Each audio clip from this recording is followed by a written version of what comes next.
Hello, my name is Elizabeth Bonaminio, and today I'm going to be speaking on the significance of one of my favorite songs, Look Up Child by Lauren Daigle. This is a Christian contemporary song and it speaks to me in numerous ways. The two lines of song lyrics that I chose were even when the world is crumbling, you're in control. As a senior in high school, I have a lot of stressors. College applications, scholarships, grades, and so much more. There are just so many things in my life that I worry about constantly.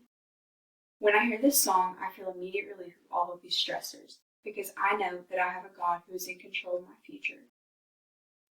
Another stressor that I have, and that I know a lot of people have, is the pandemic. COVID has changed the lives of everyone, and I know it creates a lot of stress. So, as a way to cope with this, when I feel down, I listen to this song and I feel relief from these beautiful words. Because I know that I have a Savior who is in control.